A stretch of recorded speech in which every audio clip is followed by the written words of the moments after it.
Thursday, March 6th. Welcome back to Damon Bruce Plus. We are also thinking out loud with our very good friend Sam Batesh. And man, we have a lot of significant NFL news to go over from the last 48 hours. You can feel the league year starting to come at us here, Sam. Wheels are turning. This is real. This is real. I mean, it is happening. News is flying at us. It feels like the draft is next week, not next month, right? I mean, it's as if it's on top of us. I really can't believe it, D. This is such an exciting month already. And again, the combine obviously gives us what it gives us, but this is so much more than I anticipated. It really is. And now when you got Bosa now, looking at the fact that Bosa's available, which I know we're going to get to, I don't want to blow it for us, but free agency, draft, etc., and it's really happening. No, that's where we're starting, Sammy, because the news came across the wire kind of late last night, right? The 9-year run for Joey Bosa and the Los Angeles, used to be San Diego Chargers, has come to an end. A $25.36 million cap casualty. So I understand why the Chargers made this move. All you need to do, so let's just start with this. It's been so long since he's been so good. We kind of have forgotten how good he was there for a minute, right? Right. 5-time Pro Bowler who started his career with 19 sacks in his first 20 games. That is an NFL record that has still not been touched. He wore the crown of highest paid non-quarterback for quite a while until his brother, I think, took it from him, as a matter of fact. Yeah, yes. And this is a guy that, when healthy and available, was an absolute destructive force. He never was able, though, to be part of the reason why the Chargers changed their fortunes around. And I think we always kind of scored that against him. And then, like all players, you know, your best ability is availability. When availability is taken away from you, it's been rough for Bosa. Only 28 games over his last 3 seasons. So Joey Bosa out on these NFL streets, everybody starts linking him directly with his brother, and we will do that. But before we even get into how he would fit with the Niners, around the Niners, and how that could even possibly happen, what number do you think Bosa is going to be looking for coming off a $25 million salary? Like, he's not going to drop down to 5 to just come play with his kid brother. Well, is there though a discount for that idea? Now, I understand you only have so many years that you are going to play at an elite level in this league, of course, and he knows, and he's feeling right now as if maybe those skills are not quite what they were, because I'm sure when he signed and got drafted by the Chargers, considering the type of player that he has been throughout his life, he's thinking, this will be my career. I'm going to set records here. San Diego, LA, this is where I live, this is where I exist. And yet now, to be told goodbye, that changes things considerably. This is different. I mean, being a free agent in the way that we all know, this is the sweepstakes for Joey Bosa, that's one thing. To be released, they said goodbye, that changes things. And now, yes, he truly does have his pick of the litter because he's no longer tied to the Chargers, but this is much different. He's not feeling at the top of his game. He can't. So I think there is a discount for Bosa right now. It is possible to make this happen, and you can't tell me that the idea that he would play with his brother isn't tantalizing, not just for the fact that it's his brother. His brother is a game wrecker. I mean, this is not right. It's not like, oh, yeah, I'll go hang out with my brother happens to be on the 49ers. No. My brother is the face of the 49ers defense. Right. And this isn't like, I want to go play with my brother and, oh, by the way, he's a Carolina Panther. So now I'm taking a step back in terms of ever competing for a playoff position ever again. This is a team that fancies itself a contender going into next year, that has an awful lot of things going for it going into next year, even with all the problems that have been very well documented. So there is reason that he would want to come to the 49ers had his brother not even been on the team, right? Who wouldn't want to be a part of it? I mean, look, you're watching this team in the Super Bowl twice over the last 4 seasons, and you're saying to yourself, all right, they're that close. Could I be that piece, that difference? And something I know you're quite aware of, the Hargrave thing did not exactly work out the way that it was supposed to. And trust me, look, as an Eagles fan, after the Eagles went to the Super Bowl, I didn't want to see Hargrave. I didn't want to see him leave. I thought that was going to be a great move. The other name I want to throw at you, Damon, Chase Young. which I thought was going to change this league forever. I thought that when that happened at the trade deadline 2 seasons ago, I said, forget it. There it is. So excited about, and then Chase Young shows up, and you understand immediately why Washington traded him. He went off script. He did not play hard. This is a guy who got caught jogging in the NFC title game, and that was the moment where I think all trust was broken with Chase Young. He literally has the worst rep you will ever see on film in an NFC championship game. So that right there was a moment for Chase Young. And obviously, what did he catch on with New Orleans? Hardly even heard from him this year. Exactly. So when the Saints were 2-0 for a moment, I thought, okay, great. And then months ago, when you and me and Siciliano were on, we spoke about, hey, what are some great trades that could happen? And I thought at that time, wow, Detroit losing Hutchinson, maybe they get Chase Young. But I'm sure Detroit took a look as well and said, and in fact, they did. They ended up with Zary Smith instead. So Chase Young essentially has evaporated since that trade.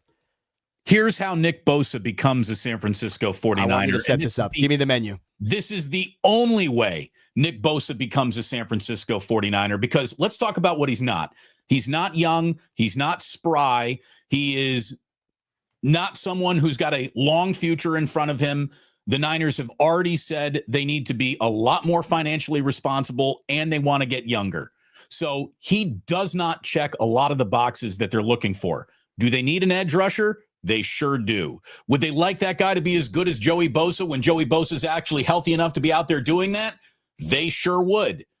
Does Joey Bosa really want to come and play with his brother? Like, this isn't just like a fairy tale Nickelodeon special bullshit. Like, you really do. You wake up in the morning thinking, I need to spend more time with my family. Life is short. This is precious. This is a once-in-a-lifetime opportunity. My parents will come out here. They'll rent a place in fucking, Los Gatos for a minute, because we'll be able to afford that. And we're going to do this. We're going to do it. West Coast Bosas. Do you want to do it? Do you want to really do it? You really, really want to do it? Well, then if he does, it is not up to the 49ers to give him the deal he seeks. It is up to him to give the 49ers the deal they can't refuse. He needs to walk into Parag Marate's office and said, I'm ready to sign right now. 2 years, $18 million, only 8 of it guaranteed. I'm giving you a deal you cannot say no to, and a deal that, God forbid, I only am able to play 9 games next year, does not sink your franchise because you got into the damaged goods business with Joey Bosa. He has to make it so easy to sign him that they say, well, we can't not do this. It's like when my wife sees a pair of shoes that are on sale. She's like, I can't afford to not buy these. Right. It's not about the total cost at the end. It's about what the savings actually are in the end, right? It's not about more than the pump. Yeah. It's not that these are $1,200 shoes. It's that they were $3,200 shoes, and now I'm getting them. That's the difference here, Damon. You've hit it on the head precisely.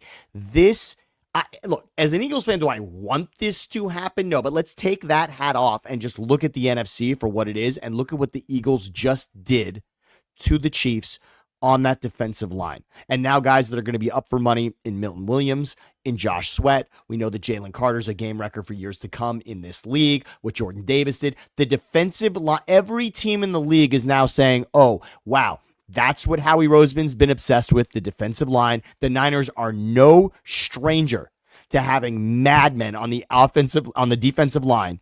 This is how you build that team through the defensive line. If you can get to the other quarterback, and who knows this better than the Niners that, by the way, had an NFC championship that they love to tell people they would have won had their quarterback not been hurt. Remember, he wasn't hurt warming up before the game. He was hurt because Hassan Reddick destroyed him off the defensive line. Second series of the game. Right. No. My point is defensive line wrecking a game. In other words, it wasn't as if, he didn't stumble and hurt himself. He hurt him. The defensive line is what changed the fate of that season for the 49ers on the other side. The Niners know this can be that kind of move to have Joey and Nick together. And by the way, I was looking at it last night. You want to think in your mind, you're thinking, oh yeah, Ohio State, they must have had such a great run. They never played together in Ohio State either. So you have to think that these two have been plotting something like this. I mean, the idea that they would both make it to the NFL is wild enough, but the chance to play together, we didn't get to see it with the Watt brothers. I think you mentioned the McCourties, obviously, which is just incredible with what happened in New England there. I want this to happen. And I think you're right. You got to walk in and say, you know what? We're doing this. Have the meeting have Nick in the office too, and just say, we're going to do it this way. And again, plenty of incentives. So it's worth it for him in the end. So there's more money to be making on this thing, but that's what this should be about. It should be literally be Nick and Bosa, Nick and Joey walking into the office at the same time saying, hey, my brother's here to give you the deal of your lifetime, and I'm here to restructure. Let's get this done by lunch. Done. We will participate. By the way, together. I've already started slipping my Nick and Joey's around. Somebody's like, you mean Joey Bosa, Damon? Michelle Haberman's like, Joey Bosa. This will also sign us up for a good 2 years of this bullshit. Yes. If they do come together, we're going to flip our Joeys and Nicks all the fucking time. So again, and look at the thumbnail. We will we have a new Bash Brothers in the Bay Area if this happens, right? Well, it'll just be Bosa Bros forever. Forget it. Like we're not even deciphering between the two anymore. But and as I said, Nick already has what I thought was one of the most spectacular, maybe a top 3 play of this season on the wrong end of it. I thought Baker Mayfield escorting Nick out of bounds in that game against the Buccaneers was the most impressive thing I've seen a quarterback do in decades. But Nick is that kind of a player, and to have his brother here, I just can't imagine that the Niners would be any more excited than that. The only thing more interesting this offseason, of course, getting Saleh back, which you've been screaming about that. Yeah, I mean, you've been screaming about it before he was fired, but the day Saleh was gone with the Jets, you were on it. Hello, welcome him back. Whatever it takes, call him whatever he can be. He can be like Sam Rothstein in Casino. He can be the food and beverage manager. Bring him in here, and that's it. Give it to Saleh, and they did. I want the same amount of blueberries in every muffin. You know how long that's going to take? I don't care. The equal amount of blueberries in every muffin. So this is what the 49ers need. Well-distributed blueberries. And it's not just all about one player. Again, Joey Bosa cannot represent a single avenue that choosing him means you can't make other choices. He's got to come in for a number that's really nice, and you're also drafting edge day 2 in this upcoming draft. There's not a lot of future with Joey Bosa. How much future you might have left even with Nick can literally be debated. Tread wears off these tires quickly in this league. But very, very interesting. Bosa's name hit the headlines last night, and every single 49er fan, like, groundhog popping his head out of the hole. What just happened? What was that? And of course, and immediately, of course, and anyone that's an Niners fan, of course, reads it at first as, wait, Nick Bosa was released? What? I mean, what? And then, okay, no, it's his brother. It's, again, you look at a window, Damon. That's the other thing, right? We talk about windows in this league, and unless you're the Chiefs or the Patriots over the last 2 decades, the window is real. It's here, and you better take advantage, and then it's gone. And we all know, and I know we're going to get to it, once the Purdy number changes, all of this math gets really difficult. Yeah. And you have the key there. If Joey's in there with Nick saying, we're going to get it done, I say we got to see this for one season, don't we? Goodbye, Hargrave. Hello, Bosa. Hiroku Hitoki. I hope I got that right. I am going to Japan in a month from now. I'm so excited for that trip for you. My pronunciations at the very, very least. That was great. I'm still taking Greenlaw over Joey. Why not both? Why not both? By the way, Dre Greenlaw sounds like he is pricing himself out of the 49ers business more than they don't want to bring him back. But if he's looking for like a 3-year market deal, then that means he's gone. I know that Robert Saleh has already said out loud on the record, I want Dre Greenlaw back. Everyone wants Dre Greenlaw back. Dre Greenlaw might not want to be back if he sees a bigger pile of money waiting for him somewhere else. And given the fact he just tore his Achilles, I wouldn't begrudge him for following the pile of money more than, I love these guys, want to play here. I get it. I totally do. That man saw the end of his career. He saw it. And luckily it didn't equal end of your career, but he was, when they're putting you under for that Achilles surgery, you got to be thinking, well, let's hope this goes well, because if it doesn't, I'm never playing another snap in this league. So I want both. By the way, I want to have this conversation with you philosophically, because I think people too often blow past this idea, and you just hit on something that I think is really important.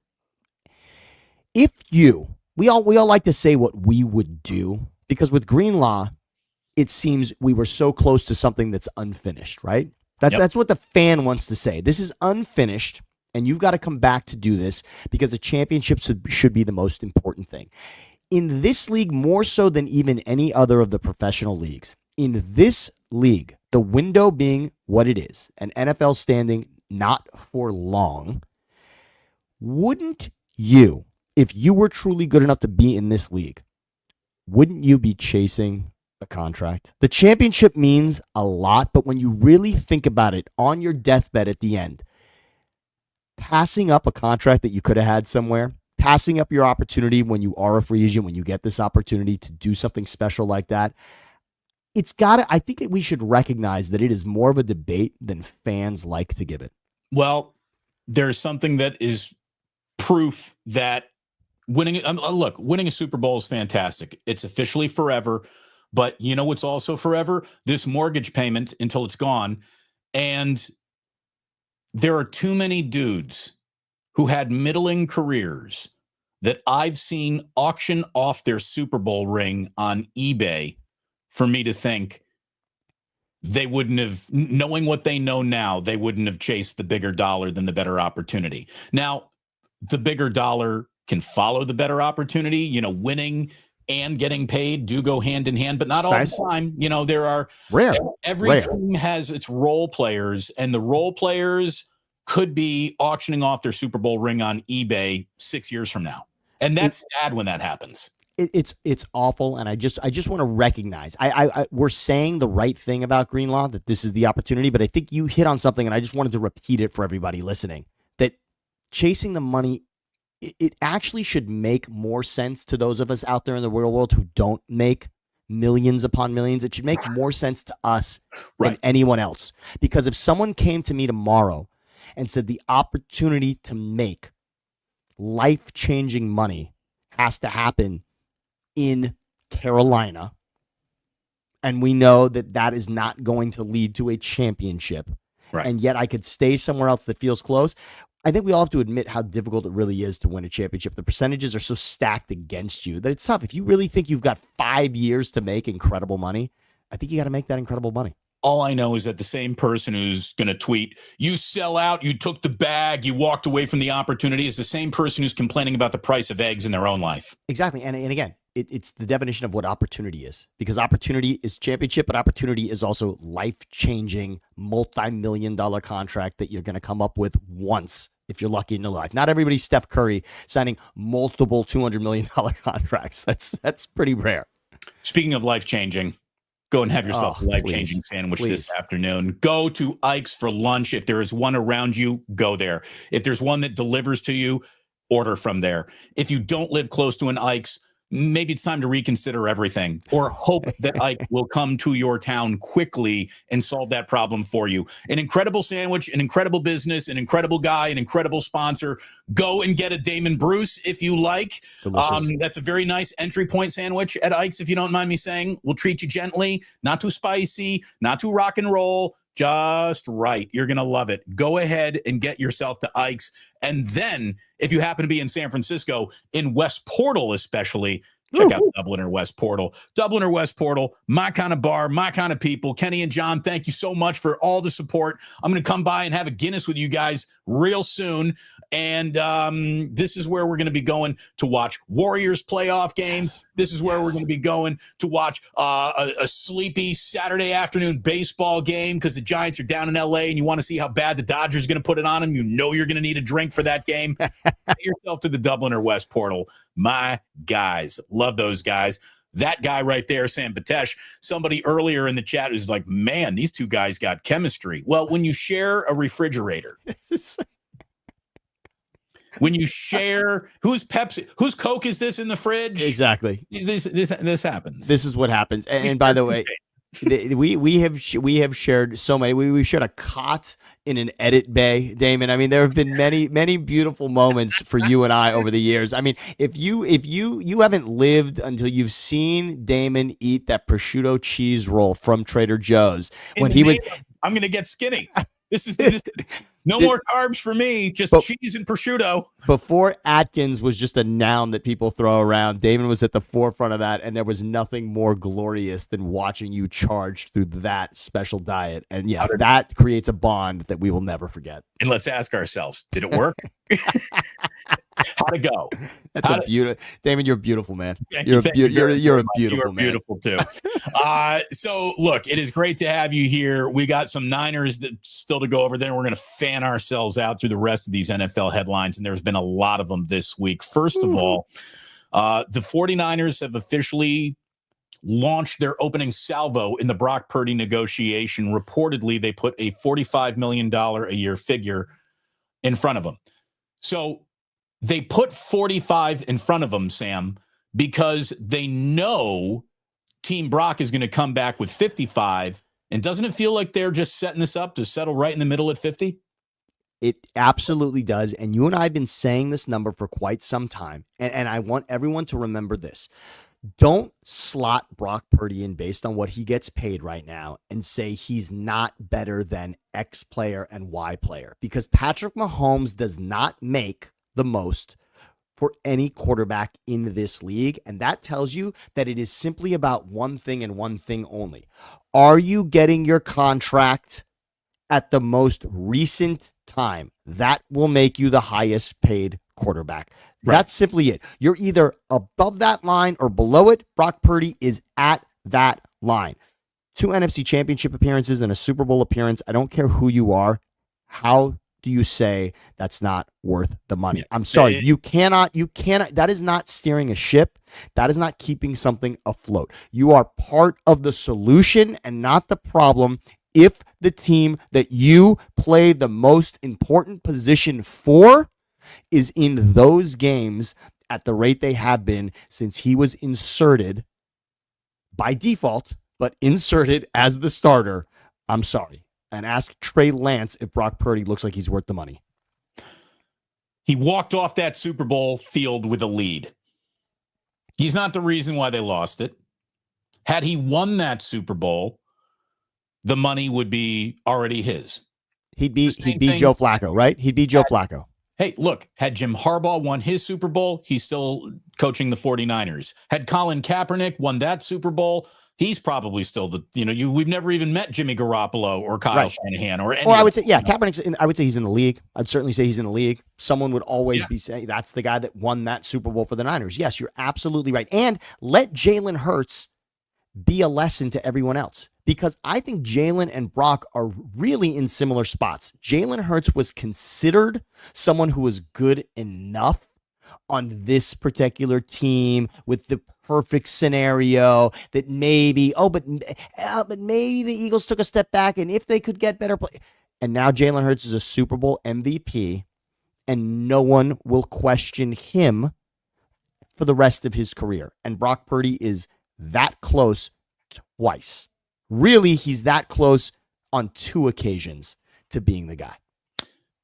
There's a contract that was just given that I think is a little bit of the template that the 49ers are going to use to get the Brock Purdy deal done. And that was the deal that Max Crosby just said yes to. Max Crosby just extended with the Raiders. He is now the highest paid non-quarterback in all of football. It's a 3-year, $106.5 million deal with $91.5 guaranteed. He's 27. He had 2 years remaining on a 4-year contract, so they extended him. Crosby did all the right, use the media like the useful idiots they are to get the "I am not happy here anymore" messages out without upsetting the fan base all at the same time. I've got standards. We either meet them or I'm gone. He played it really well for a guy who's got extensive tattoos above the neckline. Smart. He's smart. He's smart. You got a tattoo on your Adam's apple. I'm gonna demerit you right there. I really am. But no. Max Crosby's a smart guy, 4-time Pro Bowler, a premier game-wrecking talent in this league. They found him in the 4th round. He's he's a badass. Max Crosby is an A++ football player. There's no doubt about it. 3 years. $106.5 million for a player that if he is unavailable today, the line doesn't even move half a point. So will the Raiders turn around because Max Crosby is still there? I don't know. I think, maybe we'll see where that goes. But a $91 million guarantee, $106 million, 3 years. These numbers all sound a little Brockish. Obviously, the total would have to come up from the 106, but that guaranteed around $100 million, I think that's how you get. You're either going to give Brock a 5-year deal with an out after 3 or a 3-year deal with an awful lot of upfront.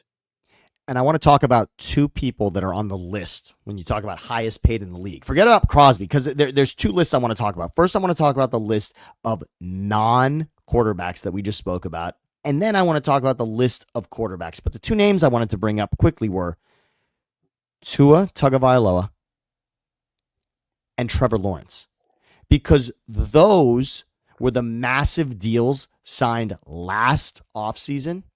And most people had no issue with either of those numbers. Miami had put up record-setting numbers offensively with Mike McDaniel 2 seasons ago. Right. And Trevor Lawrence, about the Tua number was due to his noodle getting scrambled. Right. And we will talk about that. And then Trevor Lawrence also was essentially coming up. We all remember the victory against the Chargers, the amazing comeback in the playoffs there, and then no one blames anyone for losing to the Chiefs in the playoffs. So Trevor Lawrence looks like the guy that's going to be the answer in Jacksonville as well. Think about those contracts now. Think about those 2 quarterbacks and ask yourself if you'd rather have either of those 2 or Brock Purdy leading the 49ers right now. Brock. I don't think it's even I just don't think it's a difficult. I would love to walk into a pop quiz and have that be the question. I'm telling you, I've watched the 49ers play in Jacksonville. I've watched, direct snap, Brock's on the field, Trevor's on the field. Brock's on the field, Trevor's on.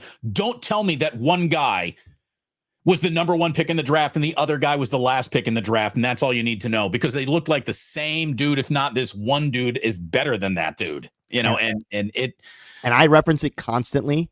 Put on the game tape for those of you that are lucky enough to have it somewhere in your DVR. I talked about the horrible things I still have on my DVR because I just can't get rid of them. I love watching the games from the past if they ended the way I want them to. But, and for Niner fans, they probably deleted this one because it did not end the way that they wanted. But I go back to the first game against the Rams this season, which was an awful come-from-ahead defeat. But Brock Purdy was playing without anyone of significance that you want to name on the Niners. And I understand we were all excited about Juwan Jennings starting the season, but no one essentially knew that he would be the player that he was. In that game, Juwan Jennings became that guy with 3 touchdowns. Brock Purdy played so well in a game without McCaffrey, Debo, and Kittle. I want you to go back and see what he did in building that lead against the Rams.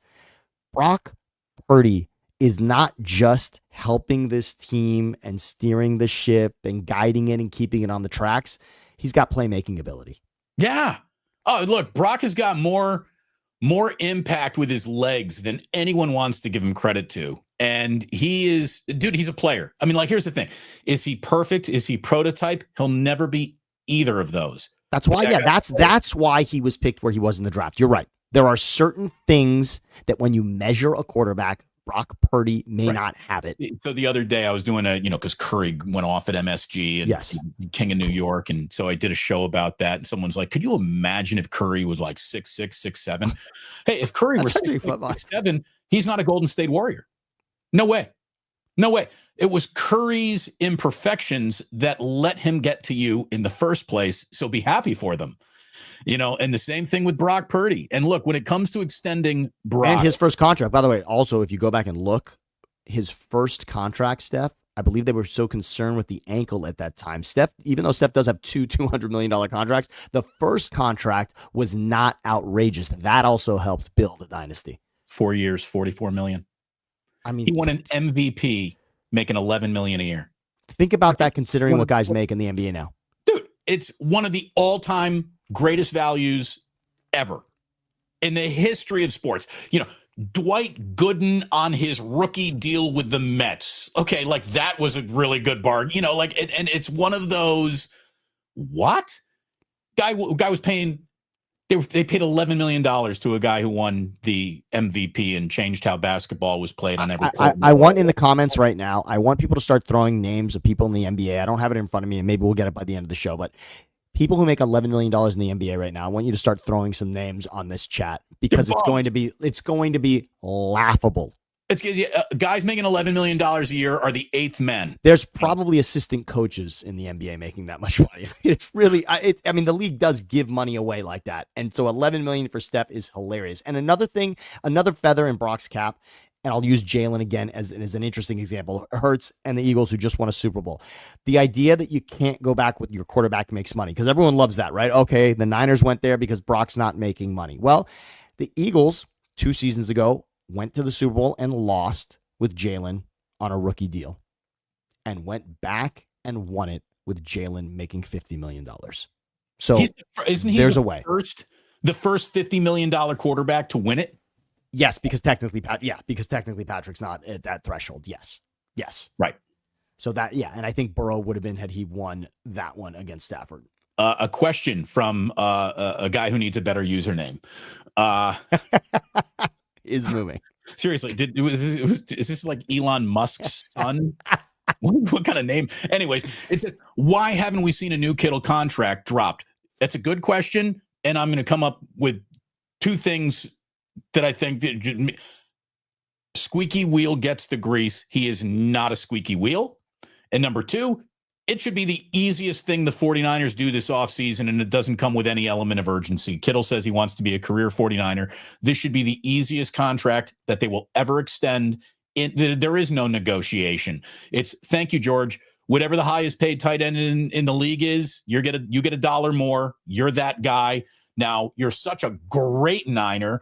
How much are you willing to not take all to yourself or restructure in a way where we can put the best team around you? And you know Kittle's going to want to play ball on that too. So I just think that they know he'll come in around the margins however we need him to. He's such a good soldier.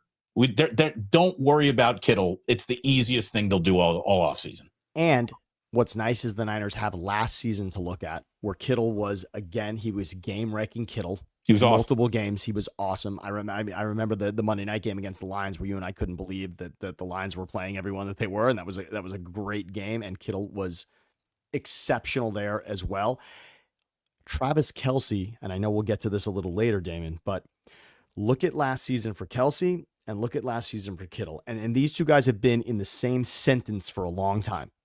Kelce and Kittle have been, who's the best tight end in the league? It's been those names. And Kittle, that torch is clearly, it's passed. I'm sorry, but the fact we were only talking about Kelce potentially retiring because of how poor he played in that Super Bowl in particular. That said it all. And Kittle clearly still has that gear that we both agree, I'm sure, Kelce no longer does. We'll talk about him coming back for one more dance in just a second. But real quick, it's J&S Moving. Sorry about the name. There we go. Yes. Yeah. Well, and hey, let's plug that business. Yes, let's do it. If you are moving, are you really moving if you're not J&S Moving? I mean, just be honest. Or are you just running in place? This is J&S for Junior and Sam Moving. This is the only company that I use is J&S Moving. And yes, and if you need to, when you do grab the bag and you move for the next big contract, J&S Moving is who Greenlaw will be calling. That's it. Oh no, he won't move any Niner out of the Bay Area. That's how loyal he is. By the way, I mean, I did so well with it the first time around. I almost give it another shot back for a second. Haruku, you nailed it. Thank you, Steph Curry's trick ankle. Yeah, indeed. By the way, ask and ye shall receive. Are you ready? Yeah, let's get some names here. First of all, Smiley Dan's a name that you need. Smiley Dan, awesome. Make sure you're following. Thinking Smiley Dan is one of the best dudes you will ever meet in your life, Sammy. I can't wait. You will bump into him at the Dubliner getting a Guinness. He'll talk to you about sports, fish shows, Grateful Dead, our kind of guy. I can't wait, Smiley Dan. Smiley Dan, Dante DiVincenzo, 11.4. Must be trouble, says Moses Moody's going to make about 11 million next year. Smiley Dan coming back in. Terrence Mann getting you 11.4. There you go. Just our man Otis saying, hey, what's going on? Otis. Hey, Sammy. Otis. If we have to write a history of Bay Area sports talk radio, Otis Bird III should write the foreword. He knows more about Bay Area sports talk radio. For a man who's never worked in the industry, he could write a book about it, Sammy. You know what the shame of it is that Otis never had an internship at KMB are with us. I mean, really, for people, I always say this, for people that are truly so in love with the station, with the personalities that really understand what's going on, I always wish that Otis could find himself a way to actually get in behind the scenes, because just think about what that is from a camaraderie standpoint for everybody there. Also, you've got someone there that is so in love with the product to begin with. Who's going to work harder? Who is going to bust his ass harder than Otis? I always thought that was such a missed opportunity that we didn't find a way to get more people like that there. Absolutely. Yeah. Just don't take the kids who's coming in here for college credit. Who's got a hard on for radio? Yes. Let's go with that person. All right. Anyway, the answer right now, by the way, who's got a hard on for radio? Nobody. Anyways, Smiley Dan, Matisse Thybul, 11 mil. Maxi Kleber, 11 mil. There's not a better there's just there. You're right. In the history of this modern league, there is not a greater contract. We should go back and look. In fact, what we should really do is we should go back and look at the last 10 MVPs in this league and what the price tag is. Because the fact that he won one of those MVPs on that contract will go down in history for sure. One of the all-time contractual sports values ever. I mean, it was, for a minute there, it was Kurt Warner, what the Rams were paying him to win the Super Bowl and the greatest show on turf. That was a deal, to say the least. And by the way, I was going to say, in regards to just back to the Greenlaw thing real quick. Yes, it is perfect when you can win the Super Bowl and then get the contract. That's such a rare opportunity. And I'll point to a guy who just did do that, though.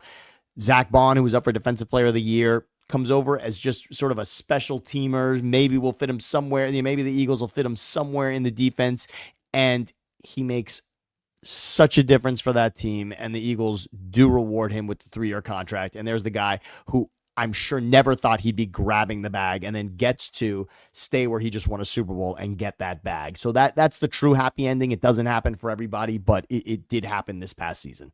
I like when there's happy endings for more than just Robert Kraft in this league. I really do. Sorry, you can't put it on T for me.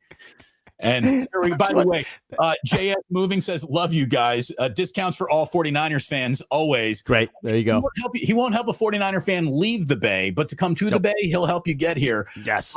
Speaking of which, I saw a little story. Again, I don't know how much stock I'm going to put into this one, but Debo is already referring to his departure as a little bittersweet. Maybe there are some regrets there. Maybe he wishes it didn't go down the way it did. I don't know. Maybe he's already, doing some home pricing in Northern Virginia and finding out, this is like Silicon Valley fucking prices too over here, man. Wait a minute. We're doing this tax free over here too. So like 11%. And I'm going to complain about 13%. Anyway, so maybe I'm surprised, Sammy, that they weren't able to put it back together. Like, I really was. As much as Shanahan and Debo liked each other, as much as I really think that he, for them, provides a value that other teams will have trouble extracting, even the Niners had trouble extracting his value, I am really surprised that they weren't able to get one more walk year out of Debo Samuel. I'm kind of stunned by it. I really, really am. And since I'm going to put that on the table for you, it's also, look, if the 49ers really want to play hardball here, why not have Brock Purdy play on his last contract if money's really tight and then franchise him once if you have to? Now, franchise means that's a lot of money that year. But if you are wondering, but it's for 1 year. It's only for 1 year. Guy, we still aren't sure. We don't want to go ahead. Like, there are ways to dance around, and it's a way that players normally do not like. Player agents don't like, but there are ways to dance around the very issue that the 49ers say that they're having right now. Debo missed too many games the last 2 seasons, and that's just, I'm sorry, you just have to say it. For what Debo can do, for what Shanahan can do when Debo is in there, what he can do, what Debo opens up for other people on the field, there is an entire playbook. Debo on the field, Debo off the field. When you have somebody like Kyle who is so much smarter than the average offensive coordinator in this league, and what he can do with a player who is versatile like Debo, it is amazing when he's there, but it also hurts so much when he's not because of what it does to the entire offense to not have him on the field for those gadget plays, etc. Debo's a wrecker. Last night on NFL Network, they've been showing sort of, the free agents and players moving on and best games and whatnot. And of course, look, when you show the Debo highlight reel, oh my God. It's awesome. It's awesome. It is so to do it. To do it at two positions, it's not Shohei Ohtani. He's not playing offense and defense. But to really, truly have an impact at two positions, and the only other guy in the league you can even say comes close, Cordarrelle Patterson is really the only other guy you can even sniff at this. Right. And he was ish compared to Debo. Exactly. Debo's doing it at an elite level, both spots, running the ball not really running or catching anymore. the ball. That's the thing. This year, attaching the word elite to describe the production fell off. And that's why this thing fell apart. And the Ayuk contract, Damon. The Ayuk thing, right? You just shelled it out you just went through this last offseason. You committed to that position. It was going to be tough to do it again. I know we'll get to it. The Bengals obviously are doing that, but it can be tough. Again, though, look at it. Did Juwan do enough? Did they see enough in Ricky Pearsall that this made it a little easier to stomach? And of course, knowing that Brock's about to make 50, it probably just had to happen. It's funny too, because Kawakami wrote that Tariq Owens, who was T.O.'s kid and was on the 49ers practice squad, might be a direction that they turn to. And look, now a lot of people start rolling their eyes when you're like, oh, you're going to try to replace Debo with a kid who's never played an NFL snap. No. I want to see it. Organizations are smarter than the fan base. The front office is smarter than the fan base, and here's why. Nostalgia does not last long in a front office. You have to be willing to make the difficult decision. Look, the Eagles just shelled out a ton of money to Saquon and Zach Bond, who I just mentioned, and I'm sure there'll be a few others, but you have to at times. And we'll see if that comes back to bite him, right?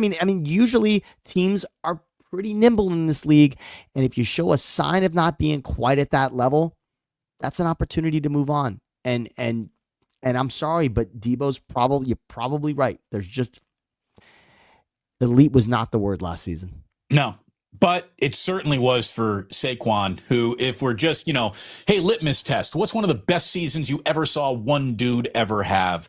Saquon Barkley is in this conversation for me for like the rest of my life. Like, I'll tell my grandkids about the year that Saquon showed up in Philadelphia. Like, he was amazing this year. And I've always been a little bit of a running back whore. I love running backs. So, by the way, about Saquon, I have two definitive statements to make. One of them is a little controversial. The other, I think we can wrap our head around. It's the greatest season any running back has ever had in the history of the game.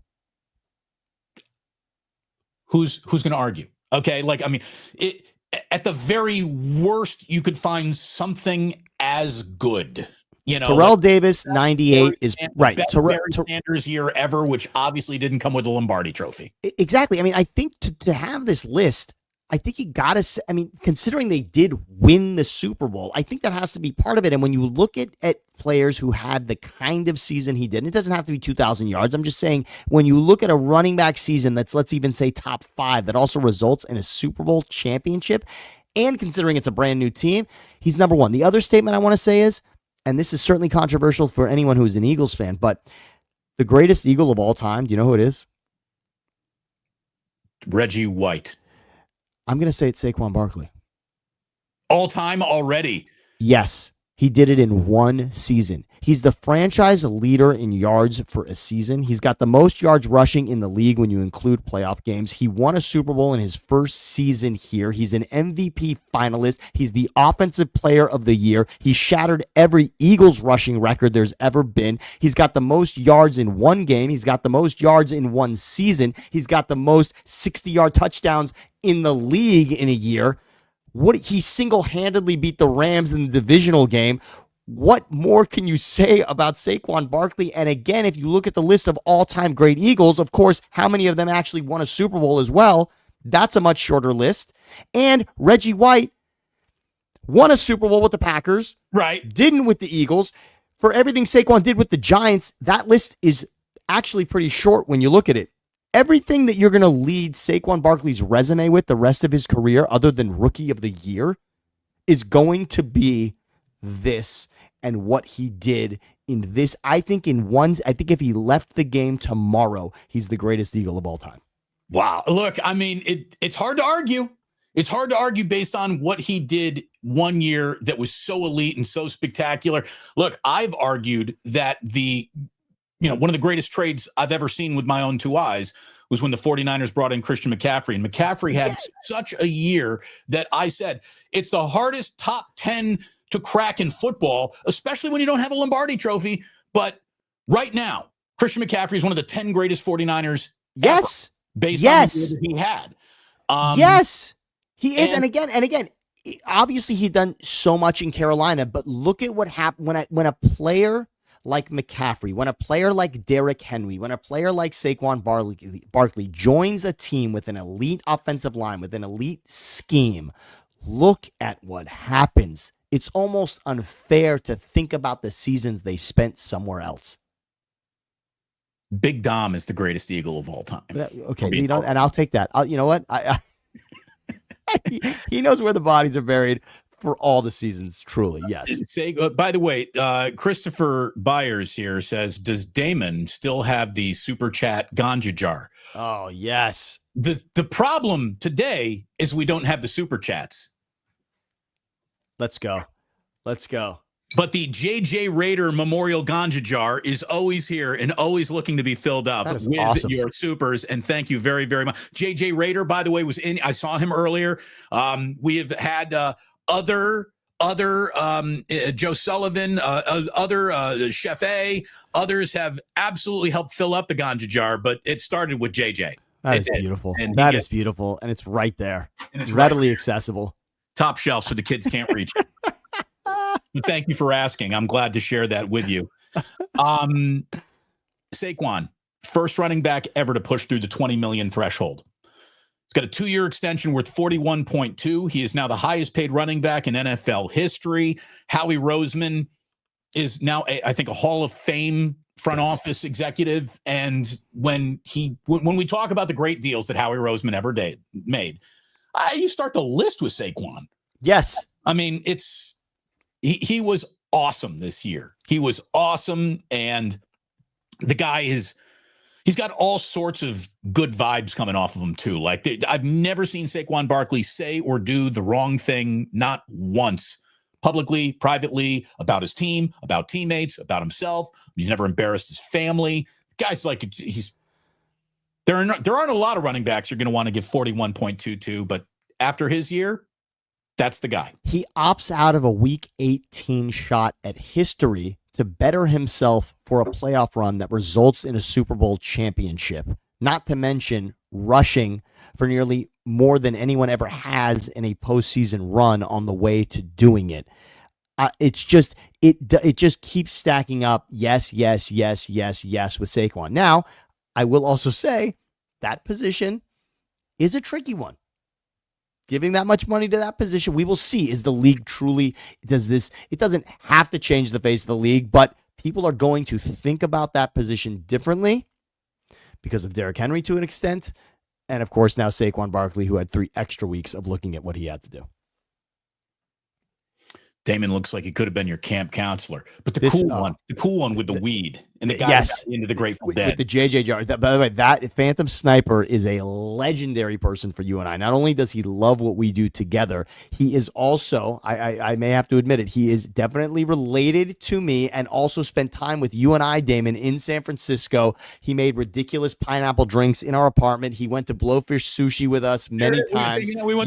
Yes, exactly. Oh yes. My God, I do remember. That was Cousin Jack. Nothing but hot waitresses and good sushi. Come on, great sushi. The pyramid of tartar was the one that's what we always had there, stacked up with tuna and ahi. Yeah, that was great. By the way, Chef A, who's been a member. I mean, here's the thing: you don't have to be a super chatter if you're a member. Chef A, here is my donation. Can't be there to give it. Chef A, you're spoken for. You've given it the office. Yes. Thank you so very much. Postman in Capitola, who drops the as always. Thank you very, very much, Postman. Great to see you. always. Yeah, good times all around. Thank you very much. Just bringing up the ganja jar makes people want to stuff it. So I really do appreciate I love it. that. Absolutely. Yeah, I think it's going to be different. I think the draft is also going to tell us how people feel about running backs, because there could be a great run of backs even in the first round this season. And I just think the league, I don't think the league necessarily is changing, but look at running back played a factor in this season. When you look at the 2024 season, running back was a major role this season. I think it's the ultimate sprinkles on top position. Get your football team right. Get your offensive line right. Get your defensive line right. Have complementary wide receivers. Have a coach and quarterback and know what they're doing. And right when you think, what's going to take us from a 10-11 win team to a real playoff contender, sprinkle on top veteran running back who knows what he's doing. Worked out pretty well. Worked out pretty damn well, and it's a hell of a reward. And by the way, somewhere Ricky Waters is saying, I needed the ball 35 more times to be effective, Andy Reid. I could have been saying Barkley, Andy Reid. I need the ball 45 times to be effective. Not Ricky, not quite on the list of all-time great Eagles. Although all-time Eagles, yes, just not necessarily all-time greatest of all time. Probably not. But I had a buddy of mine in college who used to walk around with a Ricky Waters jersey going, I needed 64 touches. That's it. I loved Ricky. I did. I loved Ricky. Not many guys like Ricky. Yeah, Niners, Seahawks, and Eagles, right? For Ricky, yeah. That's not a lot. Not a lot of guys wore all three helmets. That's for sure. Let's see. In a very busy NFL week, what has also happened? Travis Kelce has said he's coming back. I saw this guy on Twitter who started a video with a disclaimer saying, I'm the biggest Travis Kelce fan there ever is or ever was. But let's just go over the Super Bowl footage to talk about how much this guy doesn't want to play football anymore. And he showed a level of off-the-line burst, of jogging through formations in a Super Bowl, Sam, that was concerning. And he's like, look, I'll lay down on train tracks for this guy, but it's officially time to hang him up. And I watched that to the point where I was like, yeah, it is walk away time for Travis Kelce, but he says it's not. He's coming back for one more shot. This has don't want to go out like that more than it has I'm back for more written all over it. He even said as much, saying that the Lombardi Trophy was the biggest factor in him wanting to play one more year, which means he was out the door with a win. And what I can't believe is that this guy, look, he's a first ballot Hall of Famer, the greatest receiving tight end of all time. I don't know if he's the most complete tight end of all time. That could be Kittle. But the most dangerous receiving tight end of all time, his playoff numbers are tantamount to Jerry Rice production in the postseason. That is not an exaggeration. He is one of the all-time big game performers we have ever seen. What I can't believe, though, Sammy, is that he is coming back, because that next life should be calling to him like the animated aroma coming off of a pie cooling on a windowsill. All you got to do now is be Taylor Swift's boyfriend or husband or whatever. Easy. Do you want to wear Versace and have nothing but private planes and 3-star Michelin restaurants forever? I have no idea how much his brother would have influenced this decision, but Jason Kelce lost. So Jason Kelce obviously years ago won a Super Bowl 2017 season, lost a Super Bowl 2022 season in a season where everyone assumed it was his farewell. The Eagles lose that Super Bowl and he comes back for a we can go get it. And it ends up being a season that ends really with a bad taste in his mouth, even more so. And Kelce walks away after that. I thought Travis might have seen that as an opportunity to do it the other way, to realize that, okay, it doesn't always necessarily get better the next season. Also, I don't understand. The Lombardi Trophy is calling him. He's won the Lombardi Trophy many times. What else is there? I mean, the history was there. The three-peat was there. Him winning another. What does Travis Kelce need to win? I mean, I guess as in the movie Wall Street 2, what is your number? My number is more. I get it. I mean, I get that it's always more. Yes, you want to win another championship, but this is not a guy who's been close multiple times and oh, I just didn't quite get it. I got to get it. I am a little surprised, but because there were flashes in the playoffs this year, not the Super Bowl, because we could show footage of the AFC Championship game and the divisional round against the Ravens, where Travis Kelce is that guy for Mahomes when it matters most. And for Patrick, I'm sure he knows Travis has been his guy in those spots. But if you really go back and look at the Super Bowl, the reaction shots of Kelce on the sideline, he is wearing it more than anyone else in regards to, wow, this isn't going our way. Hey, the Kelceys love football. That's obvious. That's they're by the way, they have been overserved and overproduced, and we don't need any more podcasts. We don't need to know anything more about another Kelce family member. We're good. We got all the Kelceys we need. We are, and even I will admit that. And I love Jason's Friday Night Show on ESPN because there's just not enough Philadelphia only shows out there. But I'm a little surprised. And you're right. I was going to say it. I'm glad you did before I did. But yes, Taylor Swift is waiting, and that could happen. I also want to say one other thing. Wait, I just think, I guarantee you that during the middle of next season, Travis Kelce regrets coming back more than he enjoys it. Okay, that's a good definitive statement. I'm going to leave it alone. Give a little space around that. That for a team like the Chiefs that keeps coming back for more and ends up in the AFC Championship every single season, that's a pretty shocking statement. But based on the way this one ended, maybe it's not so shocking. I also just want to say, for those out there hating on Travis Kelce for being with Taylor Swift, can we just all be honest with ourselves? Of all the accomplishments that Travis Kelce has made on the football field, bagging Taylor Swift is fucking spectacular. I mean, I will look up to Travis Kelce for a lot in my life. There's a lot of things that Travis Kelce did that I didn't ever do. But I'm going to say that one is incredible. And now we've seen it so many times, it makes sense. Oh, yeah, okay, Taylor Swift's boyfriend is Travis Kelce. But I don't know that before it happened, I would have had Travis Kelce on the list of people that she was going to end up with and likely marry. Right. I'm sorry. That's bravo. I just want to say bravo, Travis Kelce, because now we say it like, oh, of course, it's Travis Kelce. He's the greatest tight end. Okay, but I'm sorry. Travis Kelce ended up in a room at an event with Taylor Swift and made it happen. I'm sorry. More game than Milton Bradley. Yes, I am sorry, but that is well done. And I just don't give me the hate on the Chiefs because he's with Taylor Swift. She's the most popular person on the planet. She happens to be, yes, no one's afraid of showing up at a party with her on your arm. She's doing all right in the looks department. She sure seems very pretty and very nice and doesn't walk around with the ego of, a woman whose ego shouldn't be able to even fit inside the stadium that she sold out for 4 nights in a row. She shows up at his games. By the way, hey, hun, can you make the game tonight? Oh, sorry, I'm in Germany at a show. But no, she shows up at the games. She's friends with the quarterback's wife. I mean, she's friends with his mom at this point. I mean, what is she not doing, by the way, as a girlfriend? She's also been pretty great in that regard also. I have no hate for this whatsoever. What's odd, though, is how much his taste in women changed.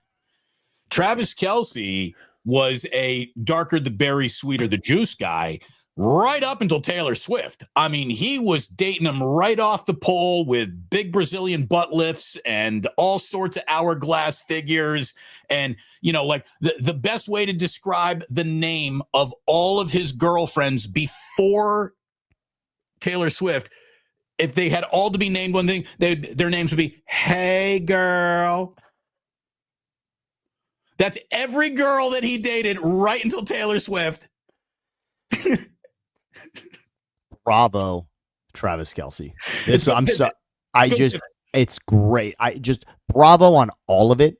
That tells me his game off the field is at a level that none of us can comprehend. Maybe you think you could Joe Maggio, Marilyn Monroe. Right. Maybe you think you could catch the 4th and 2 from Mahomes right over the middle. Maybe right on the little leak out route. Maybe you could run that play maybe once, right? With a helmet on, you could run the 2-yard play that Patrick just needs to dump it off quickly for the first down. One thing you couldn't do, you did not show up at a party and leave with Taylor Swift. No, you didn't. I'm sorry. Bravo. Impressive. Let's see. The Titans want to deal the number 1 overall. At least they say Ali Oxenfree, anybody interested, come and get it. The Giants are sitting there at 3. The Jets are at 6. 2 teams that are desperate. If the Raiders really want to start playing poker, maybe they'll be interested. But let me ask you this, Sam. Instead of asking about the Titans or who the number 1 overall should be or why it's undefined to Cam and blah, blah, blah, and, Shador, let me just ask you this. Is the fact that Tom Brady isn't interested in getting into the first off the board quarterback conversation a red flag for everyone who wants to do that? Look, Brady is not a talent evaluator, but who had more talent at the position than he did and knows as much about it as he does. He is very now involved with the Raiders' decision-making. I would say the fact that Tom isn't curious about Cam Ward or Shador Sanders should be a message to other teams in football saying that maybe we don't want to break our backs to get these guys. If they show up at our doorstep, that's a different story. Although, how much do we want to trade up for them? Well, considering where Brady was drafted, with the famous picture of the 199 on the draft card, considering where Brady was drafted, maybe he thinks there are ways to find your quarterback that other people may not be sniffing up that tree for. So maybe he thinks that. And number 2, I'll simply say Michael Jordan, Kwame Brown. So sometimes the greatest of all time is holding people to such a standard that it is impossible. Because remember, it's not just that Kwame Brown wasn't necessarily the player that Washington wanted him to be at the time they drafted him. The stories are that Jordan would show up and so destroy Kwame Brown's spirit by holding him to a standard that only he could get to, that Kwame Brown was never the same after that experience. And perhaps Brady is looking at Cam and Shador and simply saying, I don't see Tom Brady in there. Right. And Tom Brady, players never make great coaches, by the way. It's difficult. It's tough to see it. And even unlike Jordan, Brady also knows that everyone didn't see it in him. And so maybe he's saying the guys that everyone's talking about is not necessarily the way to build in this league. And remember that even Patrick Mahomes has a Mitch Trubisky story on it. So it's just there, it's not always so obvious, and what everybody else is saying doesn't necessarily make sense. And maybe, just maybe, Brady wants to win right now, and he just doesn't see Jaden Daniels in either of those two guys. And he's saying, all right, with Max making this money right now, our opportunity is to get a quarterback in here who can absolutely take us to the playoffs today. Do you realize? Pay me more today. 3 years in a row, the Raiders have waved goodbye to their week 1 starting quarterback in the offseason. That's rough. Say that again. Wait, say that again. Third year in a row that the week 1 quarterback is said goodbye to in the offseason. And that's not your opening day starter in baseball, by the way. That's pretty massive. And by the way, that's also probably a short list. It's probably also a short list of teams in the Major League Baseball who've done that, but there's more than that. 3 starting quarterbacks week 1 goodbye. That's a tough run. Yeah. It was Gardner Minshew, Aiden O'Connell, and Derek Carr. Ouch. That's rough. And look, this is hardly a ringing endorsement for Gardner Minshew either. The first guy Tom Brady cuts is Gardner Minshew. That's like, and you don't have a quarterback. Now, is Gardner Minshew the guy you want for the job? No. But can he get the job done in the meantime where you've identified no one in the succession line of who's going to be your quarterback? The fact that they're willing to say goodbye to him, not even keeping him around to be a camp arm, is not good. Good. So 2 things about the Titans and then about the Raiders here. By the way, Smiley Dan, real quick, saying, hold on, wait. Sorry, Otis. Giants left field opening day streak on line 1. That's great. So it is. Okay. But like I said, not starting pitcher, not opening day starter, but still left field, yes. And there are those moments where it happens, but at quarterback, you can't let it be 4 seasons. You cannot let it be 4 seasons of this for the Raiders. For what they are banking on with Pete Carroll and Chip Kelly there, you cannot whiff here at quarterback. Don't waste Chip Kelly's time now with someone who can't get that done. I will say for the Raiders, the guy I'm circling right now is Geno Smith.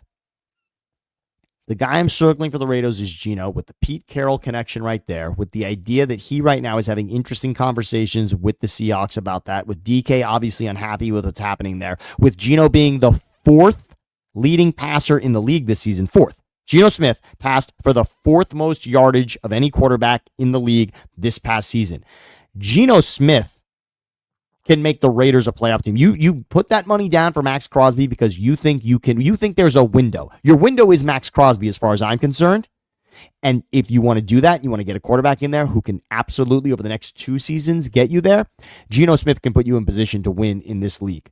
There may be another weapon around him, but Geno Smith can win. I think that's a guy to look at. And in regards to what the Titans are doing, I don't understand why we know that they're so open to getting rid of this pick. I think the better tactic here would have been to convince everyone in the world that they're in love with either Shador or Cam.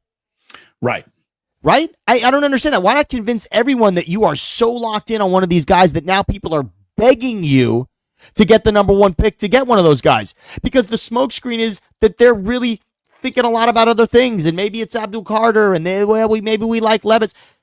That seems like completely the wrong mentality to have. Everyone in Tennessee should be thinking Cam Ward's our guy.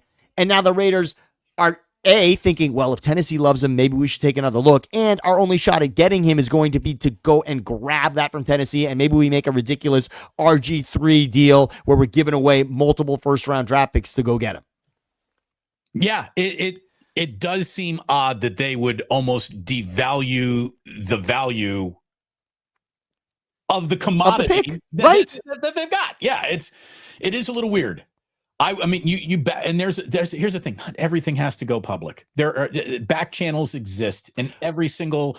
And here's your example. You're making an excellent point. What's the most exciting trade we've seen, certainly in 2025? This is an easy answer, but Luka and AD. Read the article by ESPN on how that deal got done. Right. The secrecy that was involved in making the greatest, I will say, the most high-profile trade we've ever seen in the NBA happened 2 months ago. Yeah. Luka and AD is the most high-profile player-for-player trade in the NBA, and it happened because everyone shut the fuck up. That was it. That made the deal happen. Keep your own counsel. You don't need to let everybody know what you're doing all the time. I know we live in a world of attention. You learn the 2 greatest rules in life. Never rat on your friends and always keep your mouth shut. Absolutely. Second De Niro quote of the show. If you don't mind me saying. Second De Niro mob-related quote of the live stream. We'll wrap up with bad teams never get out of their own way. And maybe you could say that this is in play with the fact that 3 years in a row of quarterback indecision defines the Raiders as much as anything.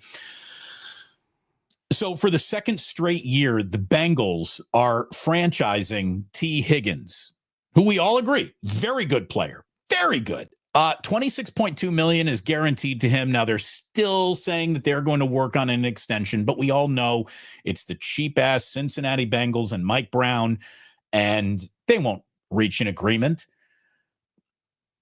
This is the second time he's been tagged, which means, he's getting paid handsomely. $26.2 million is a great dollar amount to complain about if you want to complain about being franchise tagged.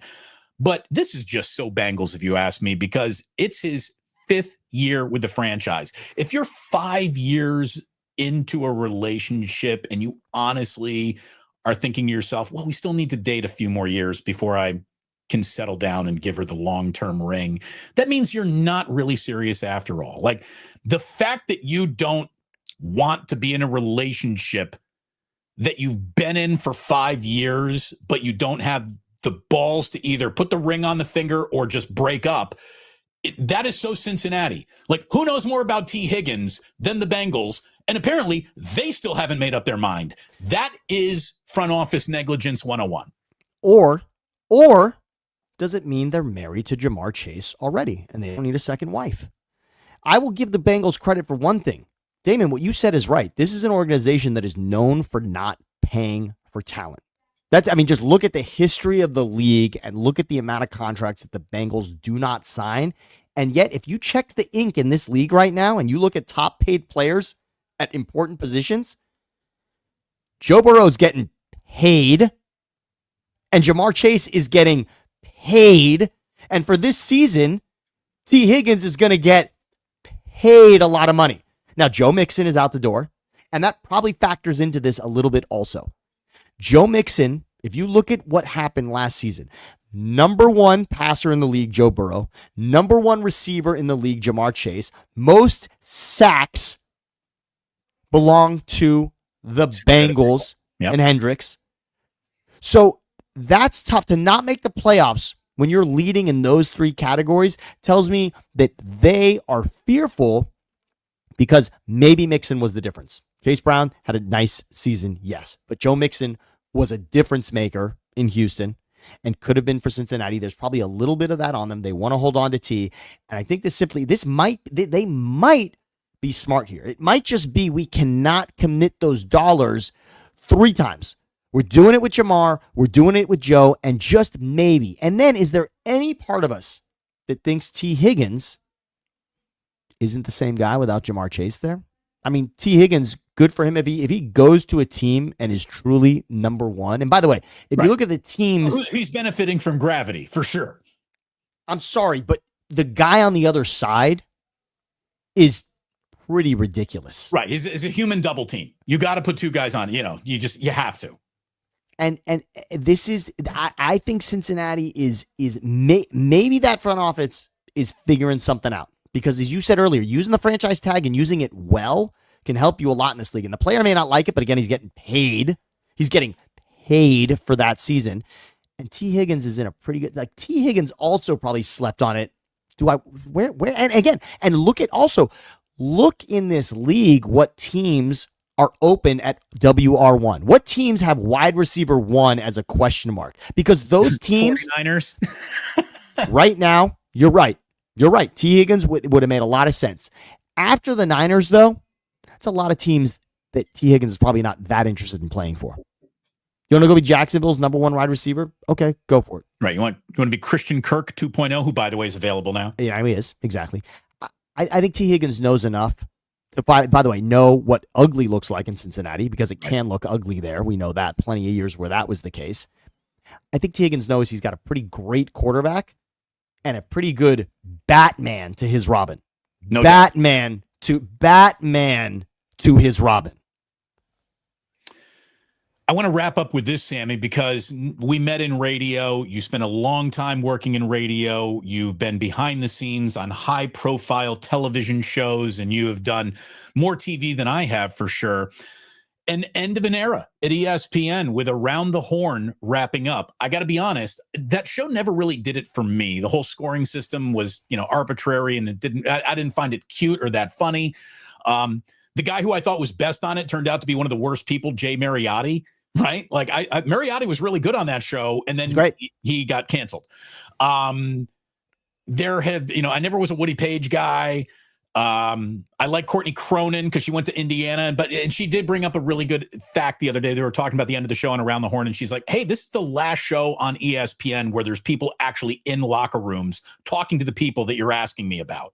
So there is an element of the actual beat writer that will be impossible to find now on ESPN. Everybody's like Tony Reale. It's a hell of a run, 31 years. Now, there was a stretch where, Sam, I didn't miss a PTI for over a decade. And then, because of that, Around the Horn would either be in front of it or after it, and I would catch it, but never really cared about it very much. And maybe I'm part of the reason why these shows don't exist anymore, because I'm not watching ESPN like I used to. But, as somebody who knows how hard it is to do a show for a year, much less 31 years, a salute Around the Horn. Considering that show was really a gimmick, as you said, the scoring system, the sound effects, the idea that even someone was playing moderator in that way, it felt gimmicky to start. It felt like the kind of show that would have a short run because they needed to simplify the format. That's when it first started. That's what it felt like to me. They probably got something here. They're going to figure out some chemistry with a few people. There will be a spinoff from this show, but it will not look like it does day one. I give credit to that more than anything because that is a difficult show to produce.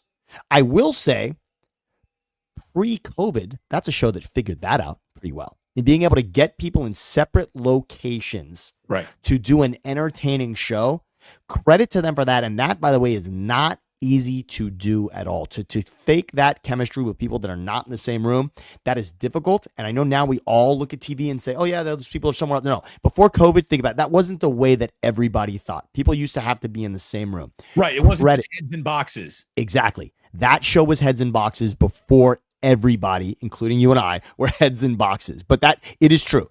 Brady Bunch format for a sports show did not happen. Credit to ESPN. The Reporters was the original, right? The Reporters was yes. It was sports my favorite show in the history of the network. So Sports Reporters, in regard to what you just said that Courtney had mentioned about people that are actually in the trenches getting information and then bringing it back to us in an entertaining way. So that tip of the cap was the Sports Reporters, and a good show. But look at how much more interesting visually Around the Horn was. Really a tip of the cap to that. And even the list of names that you were running through of people that you even didn't like anymore that were on the show, but discovering new talent, the show was a tremendous platform for that. So many names in sports now could roll on there. It was the perfect place to get your feet wet, to be a contributor in that show and really find out if you had the chops to go toe-to-toe, to be on TV. Did you really need to be on TV every day? If you could handle it on that show, you could handle it elsewhere. It was great for that, and credit to them for sticking around. And by the way, yes, PTI played a role in that.